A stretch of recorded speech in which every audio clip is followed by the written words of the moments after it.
وصحبه وعلى آله وصحبه أجمعين. بسم الله الرحمن الرحيم. إلى حضرة النبي المصطفى رسول الله صلى الله عليه وسلم وعلى آله وأزواجه وذريته الصحابة وأتباعه، إلى حضرة جميع إخوانه من الأنبياء والمرسلين والشهداء الصالحين أولياء المقربين علماء العاملين والمصنفين وجميع الملائكة المقربين، وخصوصا لمصنف هذا الكتاب شاء لله لهم الفاتحة. بسم الله الرحمن الرحيم. الحمد لله رب العالمين الرحمن الرحيم إياك نعبد وإياك نستعين اهدنا الصراط المستقيم صراط الذين أنعمت عليهم. Kita lanjutkan mudzakarah kita. Insyaallah malam ini masih kita bahas mengenai sifat wajib yang dimiliki oleh para utusan-utusan Allah Subhanahu wa taala. Berapa minggu yang lalu sudah kita bahas mengenai sifat yang kedua, yaitu sifat amanah. Nah, yang sekarang ini yang ketiga yaitu sifat tabligh. Nah, yang baca dulu. Bismillahirrahmanirrahim. Tabligh artinya menyampaikan. Maka mustahil kitman. Kitman artinya menyembunyikan. Jadi termasuk di antara sifat-sifat yang wajib kita ketahui dan imani bagi para utusan-utusan Allah itu, yaitu wajib para utusan itu memiliki sifat tabligh, yaitu menyampaikan apa yang diperintah Allah untuk disampaikan. Maka sebagian ulama, tabligh itu maksudnya ballagha ma yu'maru bitablighihi, menyampaikan perkara-perkara yang Allah perintah untuk disampaikan kepada umatnya. Bihusni tabligh, dengan sebaik-baik penyampaian. Dengan sebaik-baik penyampaian. Dalam Al-Quran banyak sekali dalil-dalil yang menyebutkan bahwa para utusan Allah tersebut dari kalangan para nabi ataupun rasul itu memiliki sifat tabligh. Dalam surah Yasin Allah firmankan, wa ma alaina illal balagul mubin. Tidaklah kami utusan-utusan Allah ini melainkan penyampai-penyampai yang nyata.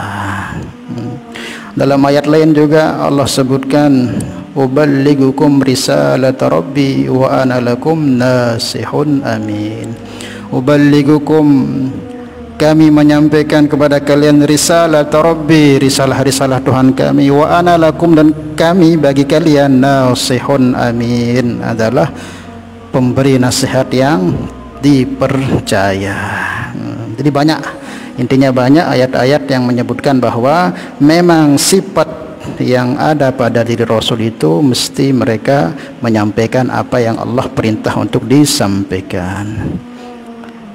Wa illam taf'al fama ballagta risalatah, Allah sebutkan, ya ayyuhar rasul balligh ma unzila ilaika min rabbik, wahai Rasul sampaikan, kata Allah dalam Al-Quran, apa yang Allah perintah sampaikan untuk umatmu. Wa illam taf'al, jika kamu tidak lakukan, fama ballagta risalatah, maka kamu tidak benar-benar menyampaikannya. Maka tidak boleh terjadi pada diri Rasul tersebut kitman, menyampaikan, tidak menyampaikan atau menyembunyikan apa saja yang diperintahkan untuk disampaikan. Kok dia sembunyikan, dia sampaikan, maka itu mustahil terjadi pada diri para utusan-utusan Allah. Kenapa mustahil terjadi? Karena sifat-sifat tersebut itu sifat orang-orang yang tidak disukai oleh Allah. Menyembunyikan ilmu itu tidak boleh bagi para utusan-utusan Allah.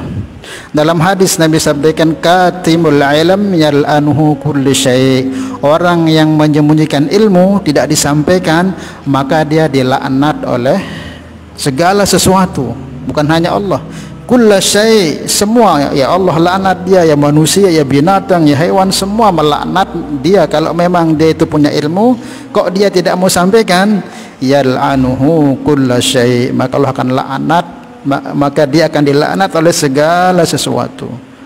Bahkan dalam Al-Quran juga, orang yang diberikan Alkitab kemudian ia tidak sampaikan ke umat, ulaika yal'anuhumullah wa yal'anuhumul la'inun, dilaknat oleh Allah dan semua akan melaknatnya. Maka mustahil kok para utusan Allah tidak menyampaikan. Berarti kalau enggak menyampaikan berarti dia kena dilaknat. Nah, dilaknatnya utusan Allah itu mustahil terjadi. Kok utusan Allah dilaknat oleh Allah? Tak mustahil terjadi, tidak mungkin terjadi. Maka wajiblah para utusan Allah itu menyampaikan sifatnya. Tidak ada yang disembunyikan, tidak ada yang lebih dalam menyampaikannya itu. Makanya bihusni tabligh, dengan sebaik-baik menyampaikan. Tidak ada yang dikurangi, tidak ada yang dilebihkan, tidak ada yang ditambah-tambah, tidak ada yang nanti disampaikan. Pokok seketika disuruh sampaikan oleh Allah, disampaikan. Tidak boleh terlambat walaupun 1 detik, tidak boleh. Nah, itu Rasul dengan sebaik-baik penyampaian, tidak boleh ditambah walaupun 1 huruf. Apa yang diperintahkan untuk disampaikan segera. Jangan ditambah, jangan dikurangi, jangan dilebihkan, jangan lain yang disampaikan sampai lain yang disuruh disampaikan, lain yang disampaikan. Nah, itu tidak mungkin terjadi. Sesuai pas seperti apa yang diperintahkan oleh Allah. Kalau kita kan kadang ya kita lebih-lebihkan, kadang kita kurangi, kadang kita campur aduk. Kalau Rasul itu tidak, segitu Allah takar untuk disampaikan, maka segitu disampaikan oleh Rasul. Dan tidak peduli mau itu bermanfaat bagi Rasul atau mungkin akan menjadi ketahuan aibnya seorang Rasul tersebut atau membahayakan untuk nyawa Rasul tersebut, itu tidak diperhatikan, tidak diperdulikan oleh Rasul. Yang penting Allah suruh sampaikan. Nah, kan banyak itu, termasuk Nabi kita Muhammad itu, ayat-ayat yang seolah-olah itu merupakan teguran bagi Nabi. Sebenarnya berat Nabi sampaikan, tapi ya kalau Allah suruh sampaikan. Itu namanya tabligh. Contohkan Nabi itu pernah bertemu dengan pembesar-pembesar orang-orang Nasrani yang ingin datang ke Madinah untuk masuk Islam. Maka Nabi kasih pencerahan, kasih ceramah. Tiba-tiba di tengah Nabi menghadapi pembesar-pembesar orang-orang besar ini bertamu ke Madinah untuk mengenal Islam, tiba-tiba ada seorang sahabat Nabi, muazzin pertamanya. Jadi malam itu kan sebelum subuh itu ada namanya azan awal, jam 3 lah untuk membangunkan orang tahajud. Namanya Abdullah ibnu Umi Maktum. Sahabatnya dia buta, dia muazin sebelum subuh itu azan awal, namanya itu muazinnya namanya Abdullah ibnu Umi Maktum. Ini datang kepada Nabi tiba-tiba di belakang Nabi, dan Nabi di saat itu lagi menjelaskan Islam di hadapan para tokoh-tokoh Nasrani itu. Maka dia datang, ya Rasulullah. Maka Nabi halau. Nah, sahabat ini kan dia buta, nggak tahu, mungkin Nabi sedang berhadapan dengan pembesar-pembesar ini, disuruh nanti pergi nanti kan itu manusiawi, nanti. Nah, maka ditegur sama sahabat untuk nanti, karena Nabi menghadapi orang-orang besar. Nanti aja, nanti pas selesai ini baru kan. Nah, perbuatan Nabi itu ditegur oleh Allah. Maka turun surat Abasa itu, abasa wa tawalla an ja'ahul a'ma. Artinya abasa wa tawalla. Abasa itu kayak kita kerap tipah itu. Wa tawalla itu berpaling. Nah, Nabi itu ketika kedatangan orang buta itu, abasa wa tawalla, maka Nabi palingkan, dia enggak hiraukan. Nah, itu ditegur oleh Allah. An ja'ahul a'ma, tatkala datang kepadanya a'ma, orang buta, maksudnya Abdullah ini. Maka ditegur, turunlah ayat ini, abasa wa tawalla an ja'ahul a'ma. Nah, ini pun Nabi diperintah untuk sampaikan ke umatnya. Kan ini teguran buat Nabi nih. Sebenarnya kalau Nabi mau sampaikan berat, ketahuan bahwa Nabi ini kena teguran dari Allah. Kalau kita kan tidak mau kita sampaikan, karena kekurangan kita, teguran buat kita nggak mau. Tapi Nabi walaupun itu kemungkinan akan mengurangi beliau di hadapan para sahabatnya karena ditegur oleh, tetap disampaikan. Jadi apapun bentuknya, mau membahayakan untuk dirinya, kehormatannya Nabi tersebut, tapi ketika Allah suruh perintahkan untuk disampaikan, tetap wajib disampaikan. Pernah juga Kisah Isra dan Mi'raj ini kan berat bagi Nabi untuk disampaikan itu.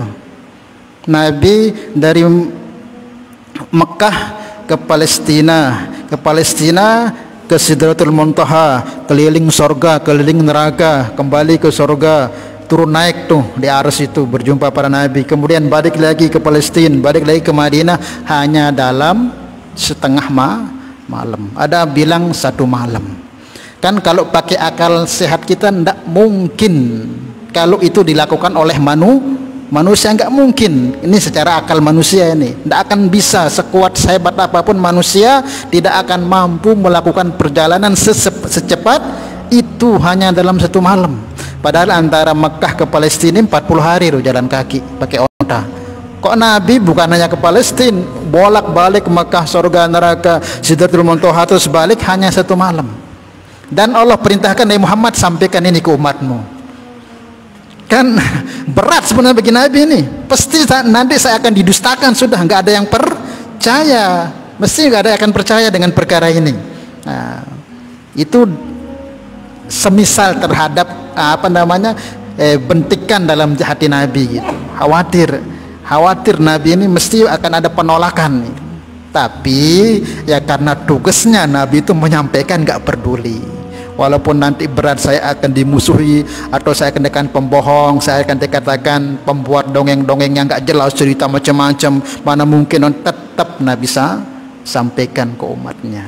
Itu namanya tabligh, nggak pakai pikir-pikir. Walaupun membahayakan buat dirinya, akan dikatakan pembohong, akan didustakan, akan dikatakan begini, karena memang sifat pada Nabi itu sudah diletakkan tabligh, maka tetap disampaikan.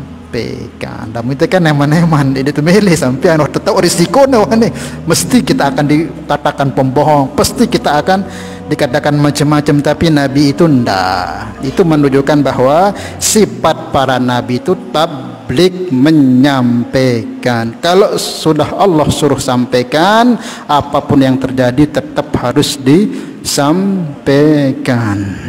Paham ya? Pernah juga Nabi sallallahu alaihi wasallam ini kan beliau sering bertamu, sering datang ke rumah istri-istri beliau gilir gitu. Pada suatu ketika beliau datang ke salah satu rumah istrinya, yaitu Siti Aisyah radhiyallahu taala anha. Jadi Nabi disuguhkan oleh istrinya Siti Aisyah ini satu caukan madu. Pagi harinya Nabi mau pindah ke salah satu istrinya yang lain, kan bergiliran Nabi itu kisahnya, dan Siti Aisyah ini tahu bahwa Nabi ini akan pindah ke istrinya yang lain, dan istri yang lain ini nggak senang dengan madu, namanya manusiawi. Ada juga istri Nabi itu nggak senang dengan madu, tapi sengaja ini Siti Aisyah terakhir Nabi mau pergi itu dikasih madu. Maka Nabi minum itu madu, kemudian pergi ke istrinya, kalau enggak salah Maimunah, Siti Maimunah. Itu datang ke rumah, assalamualaikum, tok-tok, disalam, dicium oleh Nabi. Maka Siti Maimunah pegang. Ini apa ini wahai Rasulullah? Ini madu. Tahu kan Tuhan, aku enggak suka madu ini. Siapa? Kenapa madu ini? Itu kata istrinya itu. Oh, tadi aku dikasih madu minum terakhir tadi. Maka saking tidak sukanya istrinya ini dengan madu, dan Nabi ini sangat cinta ke semua istrinya, termasuk istrinya Maimunah ini. Ya sudah, mulai saat ini kuharamkan minum madu untuk diriku. Gara-gara istrinya nggak suka itu, Nabi langsung tinggalkan perkara itu. Itu saking sayangnya Nabi dengan istrinya.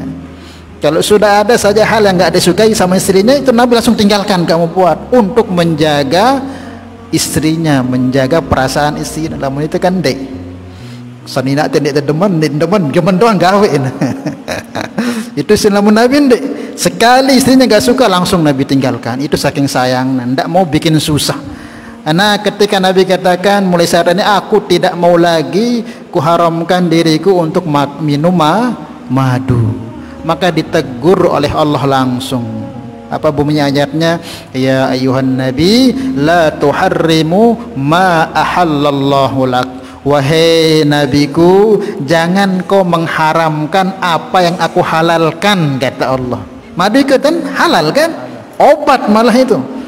Tapi karena Nabi menjaga perasaan istrinya itu untuk diri beliau aja, saya nggak mau lagi makan madu sudah, saya haramkan.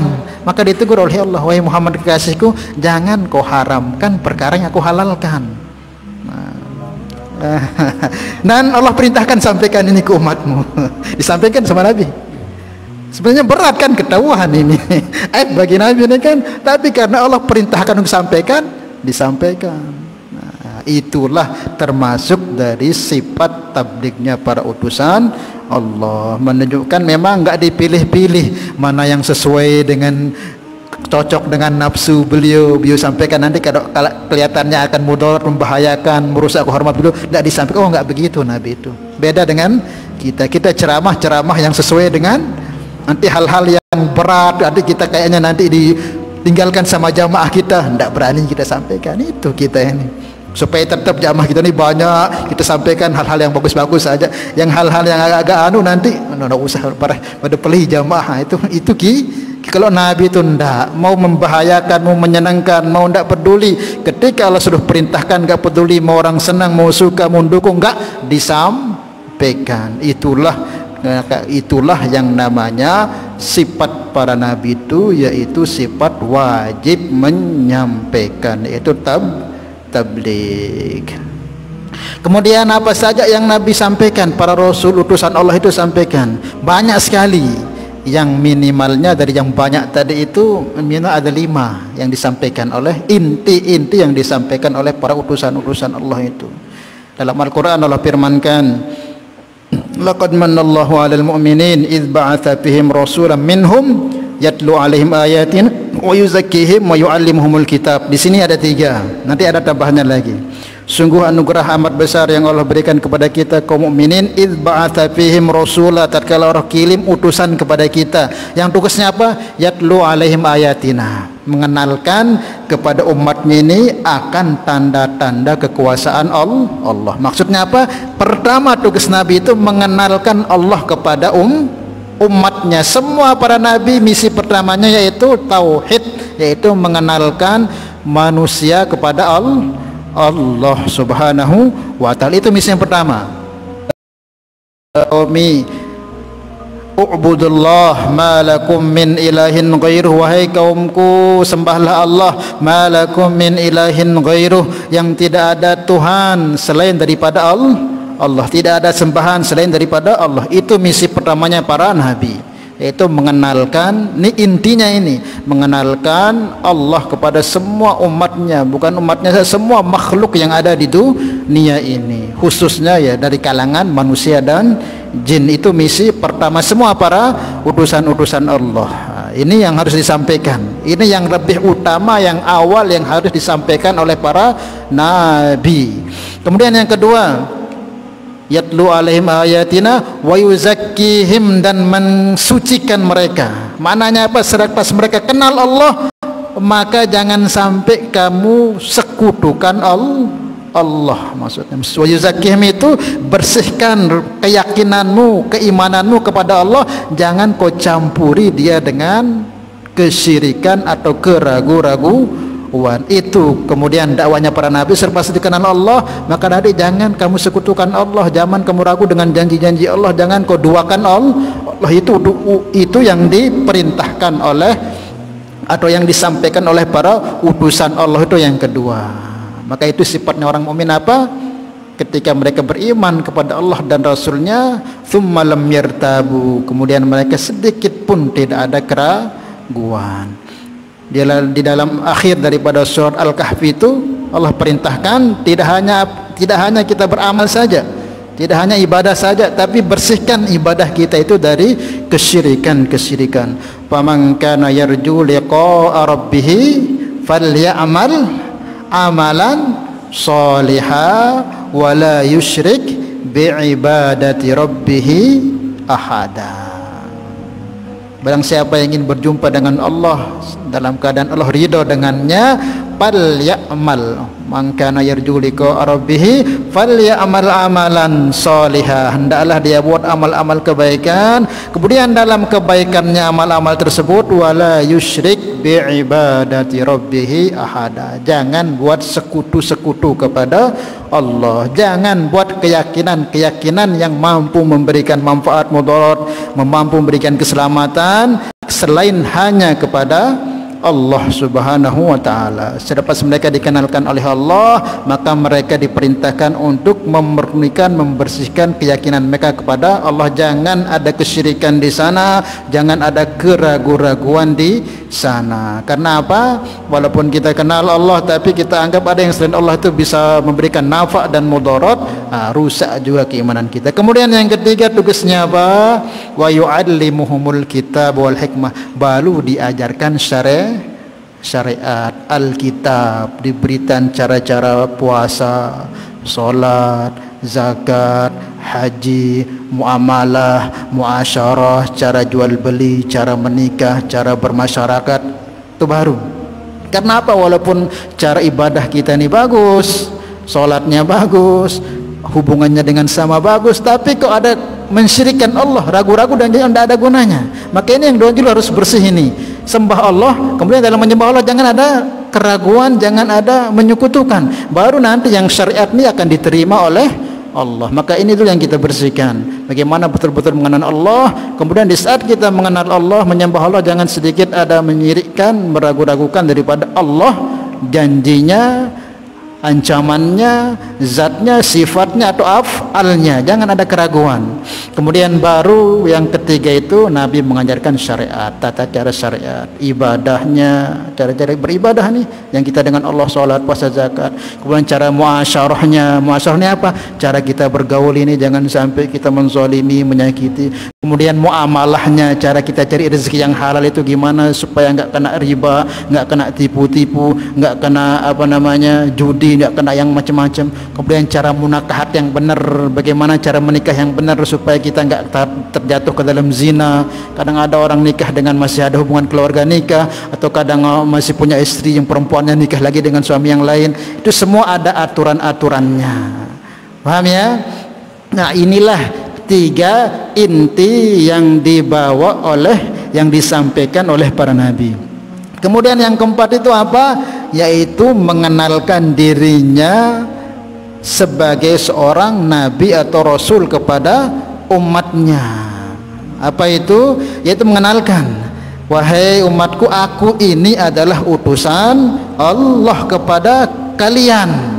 Jadi wajib, walaupun yang menyampaikan syariat kepada umat itu tugasnya Rasul. Kalau Nabi enggak. Kalau Nabi itu diberikan syariat untuk dirinya, enggak disampaikan kepada umat. Tapi kalau Rasul itu diberikan syariat untuk dirinya, untuk umat. Bedanya antara Nabi dengan Rasul, kalau Nabi tebang syariat seolah taala untuk diri namanya andai untuk umat. Tapi kalau Rasul untuk dirinya juga harus disampaikan kepada umat. Tapi dalam hal mengenalkan dirinya seorang nabi dan seorang rasul kepada umat wajib. Walaupun dia seorang nabi atau seorang rasul, wajib dia sampaikan dirinya itu seorang utusan Allah, wala dia nabi ataupun rasul, supaya orang tahu, supaya orang hormat, jaga adab dengan dia. Makanya ya qaumi inni rasulullah ilaikum jami'a, wahai nabi, wahai umatku, inni aku ini, entah nabi entah rasul, rasulullah ilaikum jami'a adalah utusan Allah untuk kalian semua. Paham ya? Di nabi ataupun rasul itu wajib dia sampaikan bahwa dia ini adalah nabi Allah atau utusan Allah. Walaupun nabi itu diberikan syariat untuk dirinya saja, tidak untuk umatnya, tapi dalam hal mengenalkan dirinya seorang utusan Allah itu wajib. Paham ya? Paham? Nah, wajib disampaikan karena nas dalam Al-Quran, ya qaumi inni rasulullahi ilaikum jami'a, wahai umatku, sesungguhnya aku ini adalah urusan Allah untuk kalian semua. Kemudian juga yang terakhir, dan sebenarnya banyak, ini 5 ini intinya. Yang terakhir yaitu tugasnya apa? mengingatkan kepada umatnya bahwa kehidupan dunia ini adalah sementara dan kehidupan akhirat adalah yang kekal abadi selama-lamanya, yaitu mengingatkan manusia untuk persiapan untuk kehidupan selepas kematian, yaitu negeri akhirat yang kekal abadi selama-lamanya. Itu misi juga yang wajib disampaikan kepada umat. Maka dalam Al-Quran banyak disebutkan dalam Al-Quran, ya qaumi innamal hayatid dunya ya qaumi innama hadhil hayatid dunya mata wa innad darul akhirah hiya darul qarar. Wahai umatku, innama hadhil hayatid dunya, sesungguhnya kehidupan dunia ini, hiruk pikuknya, gemerlapan dunia apapun bentuknya itu, mata adalah kehidupan yang sementara, sesaat.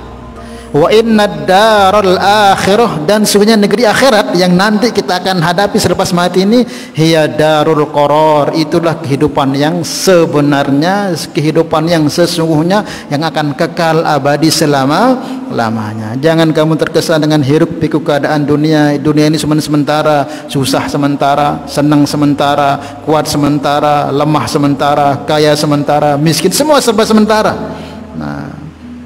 Tapi persiapkanlah dirimu untuk kehidupan yang sebenarnya, yaitu akhirat. Inilah misi para nabi juga yang harus disampaikan, wajib disampaikan kepada umat. Dalam sabihis itu, walal akhiratu khairul laka minal ula, sesungguhnya kehidupan akhir nanti, akhirat itu lebih baik daripada kehidupan yang awal dunia ini. Bahkan dalam hadis niki kan sering disampaikan oleh para guru-guru kita, hakikat dunia niki saknekene tepada berlomba-lomba untuk kita dapatkan. Kadang sampai kita tinggalkan perintah Allah, enggak peduli halal haram. Kadang sampai kita bermusuhan dengan teman kita, bahkan sama saudara kita. Padahal hakikatnya yang kita rebutkan itu apa? Sampai enggak kenal siang dan malam, tega kita tinggalkan semuanya untuk cari dunia. Dunia itu apa sebenarnya? Aqallul qalil, sedikit dari perkara yang sedikit. Sampai disebutkan dalam Al-Quran oleh Nabi, ini adalah hadis oleh Nabi, mad dunya wallahi mad dunya fil akhirah kama yadau ahadukum fil yami fal yanzur madza yarji. Wallahi, kata Nabi, sabda Nabi, mad dunia, tidaklah dunia dengan segala bentuk kenikmatannya apapun itu, semua pokoknya kenikmatan dunia ini semuanya, wallahi demi Allah, tidaklah kehidupan dunia semuanya apapun jenis kenikmatan di dalamnya, fil akhirah, jika dibandingkan dengan kenikmatan yang Allah siapkan kelak di akhirat yang kekal itu, kama yadau ahadukum isbaihi fil yammi, sebagaimana kalian ini mencelupkan ini kelingking atau jari, telunjuk, sebagaimana kamu celupkan telunjukmu ini di samudra, di lautan itu kamu celupkan, kemudian kamu tarik lagi, bal yang durmaja madza yarji, kamu lihat berapa tetes yang jatuh itu, berapa tetes yang jatuh, celupan paling 1, 2, kadang 1, kadang 2, nggak bisa lebih sampai 10, enggak, paling 1, 2, 3, paling pol 3. Nah 1, 2, 3 tetes itulah kenikmatan dunia. Sengeni luar dan ni telu 2 sakit tetes ni ya kenikmatan dunia selapun. Sementara kenikmatan yang disebut di akhirat seluas lautan itu. Makanya karena dia sedikit, banyak orang merebut-rebutkan. Makanya itu hakikat dunia. Maka disampaikan oleh para nabi itu, jangan terkesan dengan keadaan-keadaan yang terjadi di dunia. La yaghurrannakumul hayatud dunya wa la yaghurrannakum billahil gharur. Nah, itulah misi para nabi. Bukan terus kita tidak boleh kumpulkan dunia, enggak, jangan salah paham. Selagi kita di dunia, tetap kita butuh yang namanya dunia, makan, minum. Tetap kita diperintahkan cari rezeki, cuman dalam mencari rezeki jangan sampai kita lalai kepada Allah. Itu saja. bisa kita ini, so saya nggak mau kerja, pokoknya saya mau wirid, pegang tasbih saja. Mati kita nanti. Kita hidup di dunia butuh asbab. Kita disuruh kerja oleh Allah Subhanahu wa taala. Wallahu a'lam bishawab. Oke, mungkin yang tanyakan dulu. Paham tapi ini? Hah? Ada yang tanyakan? Ya.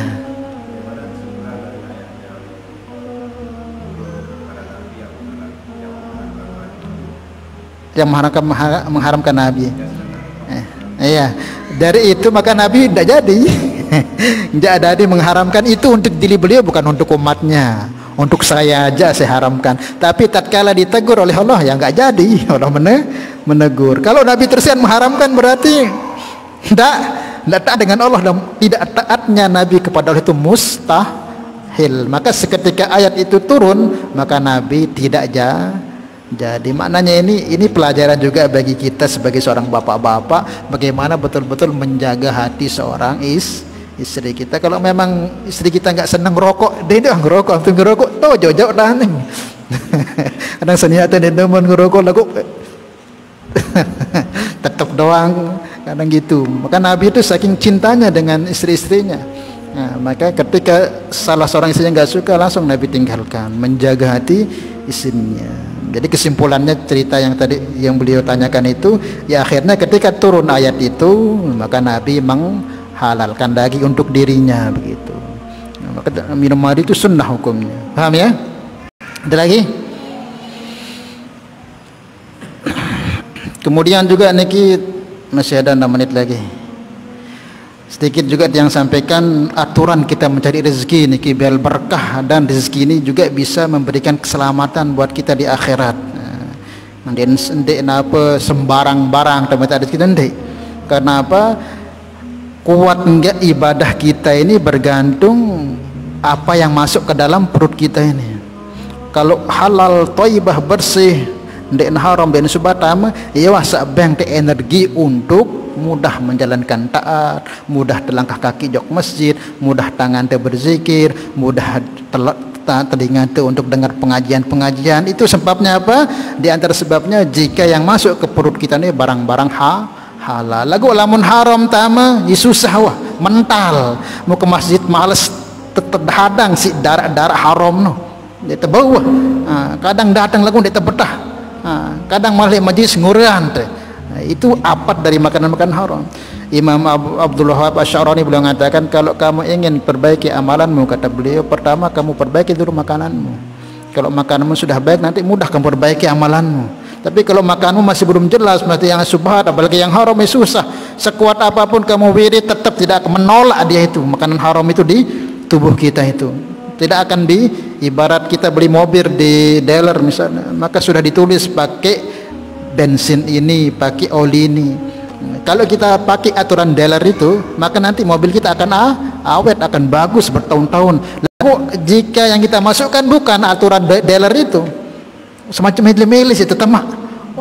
Kadang mungkin hidup telu 2 jelo, habis itu akan rusak. Begitu juga tubuh kita. Kalau sesuai dengan aturan yang diperintah oleh Allah, yang halal, yang taubat, kita makan, itulah yang menggerakkan kita untuk mudah taat. Telinga mudah melihat dengar kebaikan, mata mudah melihat yang baik, hati akan terang, mudah ingat kepada Allah. Itu apat kalau makanan bagus. Maka caranya gimana? Pertama, cari kerja yang halal. Maka mencari kerja yang halal ini caranya gimana? Harus usaha. Makanan yang halal ini caranya supaya kita dapat, harus kita cari tempat kerja yang halal. Kalau tempat kerja itu enggak halal, otomatis makanan yang kita dapat mesti tidak halal. Itu kerja adokan manok, itu kan haram hukumnya, judi itu. Otomatis nanti hasilnya kita dapatkan uang itu. Nah uang itu kita pakai beli nasi, beli beras, impan senina anak, senina keloran. Siapa yang mengasih anak istrinya itu makanan haram, secara otomatis dia kasih ke anak istrinya tiket untuk masuk neraka. Kullu lahmin nabatat minan haram pannaru aula bi, setiap daging yang tumbuh dari harta yang haram itu yang layak untuknya neraka. Maka kalau kita kasih anak istri kita ini makanan dari yang haram, maka secara tidak langsung itu bank anak istri tiket untuk masuk neraka. maka cari yang halal, yang betul-betul halal. Kalau kerja yang halal, maka insya Allah hasilnya akan halal juga, uangnya halal, dengan itu kita belanja. Apakah sudah gitu cukup? Enggak. Pertama harus kita cari yang halal. Kalau sudah yang halal kita dapat, kerjanya halal memang. Yang kedua, walaupun halal tapi jangan sampai kerja halal ini mengganggu ketaatan kita kepada Allah. Ada dengan begawaian halal, lagu dia nak kenal waktu sembahyang, kadang degawe, kadang sembahyangnya lagu jangan buat waktu, ini pun kurang berkah mesti hasilnya. Biasa ngaji, ini pergawe karena ia dapat pegawai ini halal, lagu engkah nak ngaji bolong-bolong, kadang mau mengaji, ini pun kurang barokah. Biasa berjamaah mau pegawaian yang halal, lagu mengganggu kebiasaan kebaikan ibadahnya, ini pun nanti hasilnya juga kurang barokah. Maka cari yang halal, kemudian kita cari kerja yang halal yang memang tidak mengganggu aktivitas tujuan hidup kita yang inti, yaitu dalam ibadah kepada Allah. Itu kalau itu inti cara kita pakai, cara kerjanya walaupun sedikit nanti banyak barokah. Dia makan istri kita mudah diatur. Dia makan anak kita tidak ngelawan dengan kita. Tapi kalau yang tidak seperti itu nanti dimakan istri kita suka marah-marah, gak mau diatur. Dimakan anak kita kurang ajar. Itu apat karena makanan yang tidak beres yang kita kasih kepada anak istri kita. Insyaallah ya, mudah-mudahan Allah Subhanahu wa taala berikan kepahaman kepada kita untuk kita bisa amalan sampaikan. Nggih, ada yang lain tanyakan? Masih 1 menit. Hah?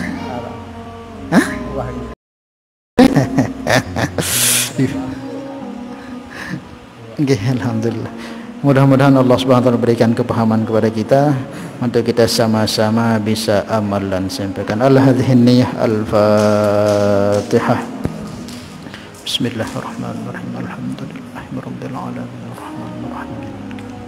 Iyyaka na'budu wa iyyaka nasta'in ihdinas siratal mustaqim siratal ladzina an'amta 'alaihim ghairil maghdubi 'alaihim waladdallin. Salatullah salamullah ala taha rasulillah. Salatullah salamullah ala yasin habibillah. Tawassalna bismillah wa bil hadi rasulillah wa kulli mujahidin lillah bi ahlil badri ya Allah.